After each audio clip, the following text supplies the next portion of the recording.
श्री शिवाय नमस्तुभ्यम। आइए सुनते हैं बृहस्पति भगवान का व्रत कथा। बृहस्पति भगवान की कथा सुनने से पहले आप हाथ में अक्षत और फूल ले लें। कोशिश करें कि कथा के दौरान किसी भी तरीके का विघ्न न हो, लेकिन अगर छोटे बच्चों के कारण या फिर बड़े बूढ़ों के कारण उठना पड़े तो आप क्षमा मांग के आप वहां से उठ सकते हैं। तो आइए सुनते हैं बृहस्पति भगवान की जय कथा। बोलिए बृहस्पति भगवान की जय। प्राचीन काल की बात है। किसी राज्य में एक बड़ा प्रतापी और दानी राजा राज्य करता था। वह प्रत्येक गुरुवार को व्रत रखकर भूखे और गरीबों को दान पुण्य देकर पुण्य कमाया करता था। परंतु यह बात उसकी रानी को अच्छी नहीं लगती थी। वह न तो व्रत करती थी और न ही किसी को एक पैसा दान में देती थी, और राजा को भी ऐसा करने से मना किया करती थी। दिन राजा शिकार खेलने के लिए वन चले गए। घर पर सिर्फ रानी और दासी ही थी। उसी समय गुरु बृहस्पति देव साधु का रूप धारण कर राजा के दरबार पर भिक्षा मांगने के लिए आए। साधु ने जब रानी से भिक्षा मांगने के लिए कहा तो रानी ने कहा, हे साधु महाराज, मैं इस दान पुण्य से तो काफी तंग आ गई हूँ। आप कोई ऐसा उपाय बताएं जिससे ये सारा धन नष्ट हो जाए और मैं आराम की सांस ले सकूं। बृहस्पति देव ने कहा, हे देवी, तुम बड़ी विचित्र हो। संतान और धन से कोई दुखी नहीं होता। अगर अधिक धन है तो इसे शुभ कार्यों में लगाओ। कुंवारी कन्याओं का विवाह कराओ, विद्यालय और बाग बगीचे का निर्माण कराओ, जिससे तुम्हारे दोनों लोगों सुधरे। परंतु साधु की इन बातों से रानी को कोई खुशी नहीं। उसने कहा कि मुझे ऐसे धन की आवश्यकता नहीं है जिसे मैं दान कर दूं और जिसे संभालने में मेरा सारा समय नष्ट हो जाता है। तब साधु ने कहा, यदि तुम्हारी ऐसी इच्छा है तो मैं जैसा तुम्हें बताता हूँ वैसा ही करना। गुरुवार के दिन तुम घर को गोबर से लीपना, अपने केशों को पीली मिट्टी से धोना, केशों को धोते समय स्नान करना, राजा से हजामत बनवाने को कहना, भोजन में मांस मछली का सेवन करना, कपड़ा धोबी को यहाँ धुलने के लिए देना। इस प्रकार 7 बृहस्पतिवार तुम ऐसा करना, तुम्हारा समस्त धन नष्ट हो जाएगा। इतना कहकर साधु महाराज वहां से चले गए। साधु महाराज के कहे अनुसार बातों को पूरा करते हुए रानी को केवल 3 बृहस्पतिवार ही बीते थे कि उसकी समस्त धन संपत्ति सब नष्ट हो गई। भोजन के लिए राजा को परिवार तरसने लगा। तब एक दिन राजा ने रानी से कहा कि हे रानी, तुम यही रहो, मैं दूसरे देश को जाता हूँ, क्योंकि यहाँ पर सब लोग मुझे जानते हैं, इसलिए मुझे कोई छोटा कार्य नहीं करने देगा। ऐसा कहकर राजा परदेश चला गया। वहां जंगल में जाकर लकड़ियां काटकर शहर में लाकर बेचता। इस तरह वो अपना जीवन व्यतीत करने लगा। इधर राजा के परदेश जाते ही रानी और दासी दुखी रहने लगी।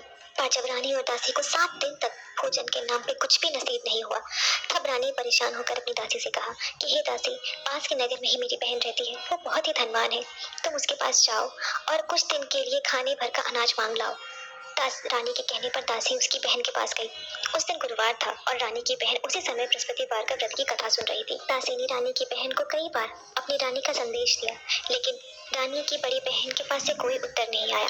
जब दासी को रानी की बहन से कोई उत्तर नहीं मिला तो वो बहुत दुखी हुई और उसे क्रोध भी आया।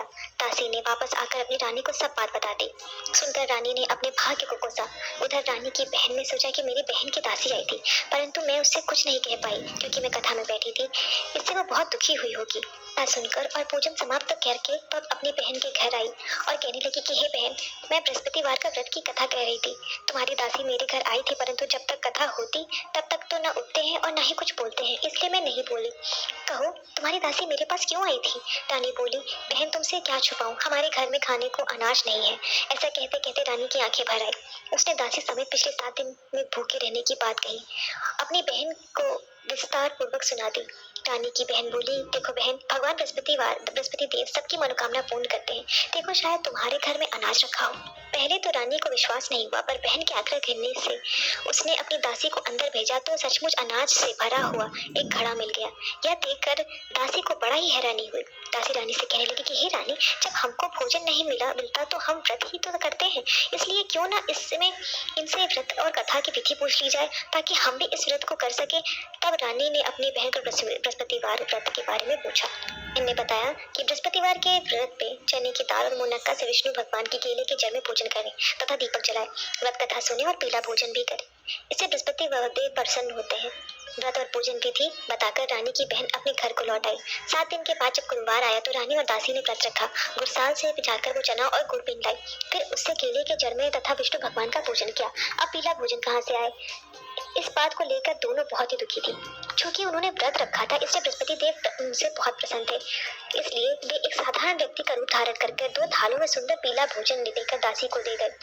भोजन पाकर दासी प्रसन्न हुई और फिर रानी के साथ मिलकर भोजन ग्रहण किया। उसके बाद वे सभी गुरुवार को व्रत और पूजन करने लगी। बृहस्पति देव भगवान की कृपा से उनके पास फिर से धन संपत्ति आ गई, परंतु रानी फिर से पहले की तरह आलस्य करने लगी। तब दासी बोली, हे रानी, देखो, तुम पहले भी इसी प्रकार आलस्य करती थी। तुम्हें धन रखने में कष्ट होता था, इसी कारण सब भी धन नष्ट हो गया था। अब जब भगवान बृहस्पति भगवान की कृपा से तुम्हें ये सब धन मिला तो तुम्हें फिर से आलस्य होता है। रानी को समझाते हुए दासी कहती है कि बड़ी मुसीबतों के बाद तुम्हें यह धन प्राप्त हुआ है, इसलिए हमें दान पुण्य करना चाहिए, भूखों को भोजन खिलाना चाहिए, धन और शुभ कार्यों में खर्च करना चाहिए, जिससे तुम्हारा कुल का यश बढ़ेगा, स्वर्ग की प्राप्ति होगी और पितृ प्रसन्न होंगे। दासी की बात मानकर रानी अपना धन शुभ कार्यों में खर्च करने लगी, जिससे पूरे नगर में उसका यश फैलने लगा। सभी खुशियां वापस आने के बावजूद एक दिन दासी ने देखा कि उसकी रानी उदास बैठी है। जब दासी ने अपनी रानी से उसकी उदासी का कारण पूछा, तब रानी ने कहा कि न जाने मेरे राजा किस हाल में होंगे और कहाँ होंगे। काश भगवान बृहस्पति भगवान की कृपा से मेरे राजा सकुशल घर वापस आ जाएं। उधर राजा एक दिन दुखी होकर जंगल में एक पेड़ के नीचे आसन जमाकर बैठ गया। वह अपनी दशा को याद कर व्याकुल होकर रोने लगा। बृहस्पतिवार का दिन था। एकाएक उसने देखा कि निर्जन वन में एक साधु प्रकट हुए। वह साधु वेश में स्वयं बृहस्पति देवता थे। लकड़हारे के सामने आकर बोले कि हे लकड़हारे, इस सुनसान जंगल में तू किस चिंता में पड़ा है। लकड़हारे ने दोनों हाथें जोड़कर प्रणाम किया और उत्तर दिया, महात्मा जी, आप सब कुछ जानते हैं, मैं क्या कहूँ। यह कहकर वह रोने लगा।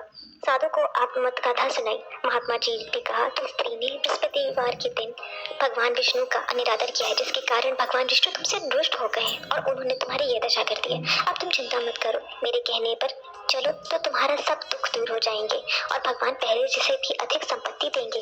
तुम बृहस्पति के दिन कथा किया करो। 2 पैसे के 4 मुनक्का लाकर उसका प्रसाद बनाओ और शुद्ध जल से लोटे में शक्कर मिलाकर अमृत तैयार करो। कथा के पश्चात अपने सारे परिवार या सुनने वालों को वह जल दिया करो और खुद भी ग्रहण करो। ऐसा करने से भगवान तुम्हारी सभी मनोकामना पूर्ण करेंगे। साधु के ऐसा कहने पर ऐसे वचन सुनकर लकड़हारे को बोला, हे प्रभु, मुझे लकड़ी बेचकर इतना पैसा नहीं मिलता जिससे मैं भोजन के उपरांत कुछ बचा सकूं। मैंने रात्रि में अपनी स्त्री को व्याकुल देखा है।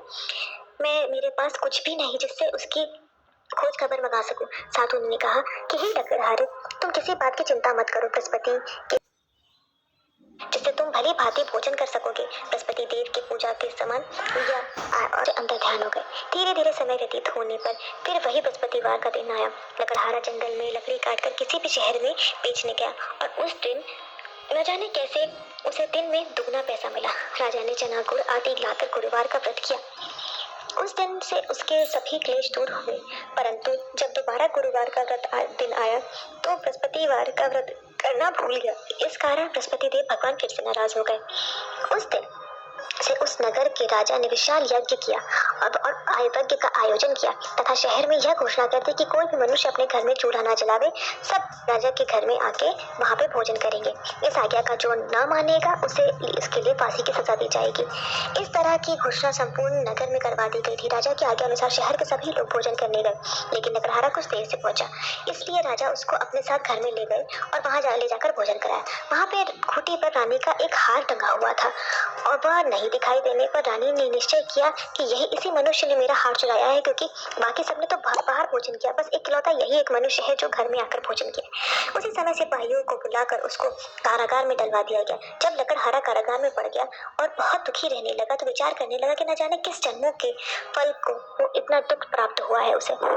कारागार में पड़े पड़े वो उसी साधु को याद करने लगा जो उसे जंगल में मिला था। उसी समय तत्काल बृहस्पति देव साधु का वेश धारण कर वहां प्रकट हो गए और उसकी दशा को देखकर कहने लगे कि अरे मूर्ख, तूने बृहस्पति देव की कथा नहीं कही, इस कारण तुझे ये दुख प्राप्त हुआ है। अब चिंता मत कर, बृहस्पतिवार के दिन कारागार के दरवाजे पर ही तुझे 4 पैसे पड़े मिलेंगे, उनसे तू बृहस्पति देव की पूजन करना, तेरे सभी दुख दूर हो जाएंगे। बृहस्पति देव के दिन उसे 4 पैसे मिले। लकड़हारे ने कथा कही। उसी रात्रि को बृहस्पति देव ने उसी नगर के राजा के स्वप्न में कहा कि हे राजा, तुमने जिस आदमी को कारागार में बंद किया वह सर्वथा निर्दोष है, वह राजा है, उसे छोड़ देना। रानी का हार उसी खूंटी पर टंगा हुआ है, अगर तू ऐसा नहीं करेगा तो तेरा सारा राज्यपाट नष्ट हो जाएगा। इस तरह रात्रि में स्वप्न देखकर राजा प्रातः काल उठा और हार को खूंटी पर ही पाया। तब उसने राजा को यानी लकड़हारे को वहां बुलाकर फिर से क्षमा मांगी तथा लकड़हारे को राजयोग्य वस्त्र आभूषण देकर वहां से विदा किया। बृहस्पति देव के आज्ञा अनुसार लकड़हारा अपने नगर को चला गया। राजा जब अपने नगर को निकट पहुंचा तो उसे बड़ा आश्चर्य हुआ। नगर में पहले से अधिक बाग, तालाब और कुएं तथा बहुत ही सी धर्मशाला, मंदिर आदि बने हुए दिखाई दिए। राजा ने पूछा कि ये सब किसका बाग और धर्मशाला है? नगर के सब लोगों ने कहने लगे कि ये सब रानी और बांदी की है।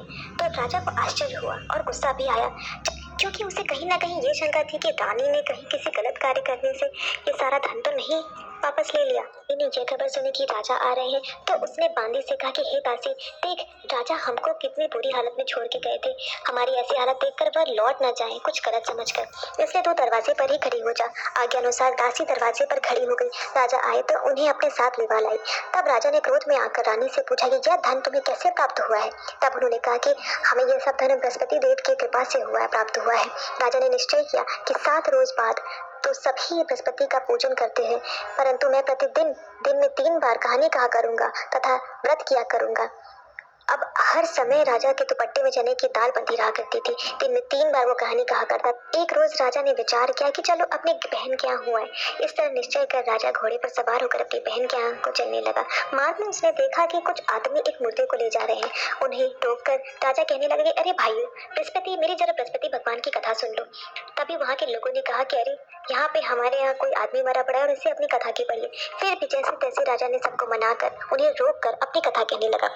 कथा आधी ही हो चली थी कि वो मुर्दा हिलने लगा और ज्यों ही कथा समाप्त हुई वो मुर्दा मनुष्य में राम राम कहकर मनुष्य की तरह उठकर खड़ा हो गया। आगे मार्ग में उसे एक किसान खेत में हल जोत रहा था। राजा ने उससे कहा कि हे भैया, तुम मेरी बृहस्पतिवार की कथा सुन लो। किसान बोला कि जब तक मैं तेरी कथा सुनूंगा तब तक मैं 4 हरैया जोत लूंगा। जा अपनी कथा किसी और को सुनाना। इस तरह राजा आगे चलने लगा। राजा की हड्डी बैल पचार खाकर गिर गए और किसान के पेट में भयंकर ही पीड़ा होने लगी। उसी समय उसकी माँ रोटी लेकर आई थी। उसने जब ये सब देखा तो अपने पुत्र से सब हाल पूछा और बेटे ने सभी हाल कह सुनाया। बुढ़िया दौड़ी दौड़ी उस घुड़सवार राजा के पास गए। उससे बोला कि पुत्र, मैं तुम्हारी कथा सुनूंगी, मुझे अपनी कथा सुना, लेकिन तू ये कथा मेरे खेत में आकर कहना। राजा ने बुढ़िया के खेत पर जाकर बृहस्पतिवार की कथा सुनाई और यह सुनते ही उसके बैल खड़े हुए और किसान के पेट का दर्द भी बंद हो गया। राजा अपनी बहन के घर पहुंचा। बहन ने भाई की खूब मेहमानी की। दूसरे रोज प्रातः काल जब जगा तो वह देखने लगा कि सब लोग भोजन कर रहे हैं। राजा ने अपनी बहन से कहा कि ऐसा कोई मनुष्य है जिसने यहाँ पे भोजन न किया हो, मुझे अपनी बृहस्पतिवार की कथा उसे सुनानी है। बहन बोली कि भैया, क्या देश ऐसा ही है कि पहले यहाँ लोग उठकर भोजन करते, बाद में कोई अन्य काम करते हैं। अगर कोई पड़ोस में है तो मैं देख के बताती हूँ। वह ऐसा कहकर देखने चले गई, परंतु उसे ऐसा कोई व्यक्ति नहीं मिला। भोजन न किया जिसने, अतः वह एक कुम्हार के घर गई जिसका लड़का बहुत दिन से बीमार था। ऐसा मालूम हुआ कि उनके यहाँ 3 रोज से किसी ने भोजन नहीं किया है। रानी ने अपने भाई की कथा सुनने के लिए कुम्हार से कहा। वह तैयार हो गया। राजा ने जाकर बृहस्पतिवार की कथा कही, जिसको सुनकर उसका लड़का ठीक हो गया। अब तो रोज राजा की प्रशंसा होने लगी। एक रोज राजा ने अपनी बहन से कहा कि हे बहन, हम अपने घर को जाएंगे, तुम भी तैयार हो जाओ। राजा की बहन ने अपनी सास से आज्ञा मांगी। उसकी सास ने कहा कि चले जा, लेकिन परंतु बच्चे नहीं जाएंगे क्योंकि तेरा भाई की कोई औलाद नहीं है। बहन ने अपने भैया से कहा कि हे भैया, मैं तो चलूंगी, परंतु बच्चे नहीं जाएंगे क्योंकि माता जी की आज्ञा नहीं है। राजा बोला, जब बच्चे ही नहीं जाएंगे तुम वहां पे जाके क्या करोगी? बड़े दुखी मन से राजा अपने नगर को लौट आया। राजा ने अपनी रानी से सब बात कह सुनाई। हमारा मुंह देखने का धर्म नहीं है और कुछ भोजन आदि नहीं किया। रानी बोली, हे प्रभु, बृहस्पति देव ने हमें सब कुछ दिया है, हमें औलाद भी अवश्य देंगे। उसी रात को बृहस्पति देव ने राजा को सपने में कहा कि हे राजा, उठ, सभी सोच को त्याग दे, तेरी रानी गर्भ से है। राजा की यह बात सुनकर बड़ी खुश हुई। 9वें महीने उसके गर्भ में एक सुंदर सा पुत्र पैदा हुआ। तब राजा बोला, हे रानी, स्त्री बिना भोजन के रह सकती है, बिना कहे नहीं रह सकती। जब मेरी बहन यहाँ आए तो तुम मुझसे कुछ मत कहना। रानी ने सुनकर हाँ कर दिया। जब राजा की बहन ने यहाँ शुभ समाचार सुना तो वह बहुत खुश हुई तथा बधाई लेकर अपने भैया के आई। तभी रानी ने कहा, घोड़ा चढ़कर तो नहीं आया, गधा चढ़कर आई। राजा की बहन बोले कि भाभी, मैं यदि इस प्रकार न कहती तो तुम्हें औलाद कैसे होती? बृहस्पति देव ऐसे ही है, जैसे जिसके मन में मनोकामनाएं होती है सभी को पूर्ण करते हैं। जो सद्भावना पूर्वक बृहस्पति देव का व्रत करता है एवं कथा पढ़ता है अथवा सुनता है या दूसरे को सुनाता है, बृहस्पति देव उसकी सभी मनोकामना पूर्ण करते हैं। भगवान बृहस्पति देव उसकी सदैव रक्षा करते हैं। संसार में जो मनुष्य सद्भावना से भगवान जी की पूजा व्रत सच्चे हृदय से करते हैं तो उनकी सभी मनोकामनाएं पूर्ण करते हैं। जैसे सच्ची भावना से रानी और राजा ने उनकी कथा का गुणगान किया है, तो उसकी सभी इच्छाएं बृहस्पति देव जी ने पूर्ण की है। इसलिए पूर्ण कथा सुनने के बाद प्रसाद लेकर जाना चाहिए। हृदय से उसका मनन करते हुए जयकारा बोलना चाहिए। बोलो बृहस्पति देव भगवान की जय। जय। विष्णु भगवान। ओम नमो भगवते वासुदेवाय नमः।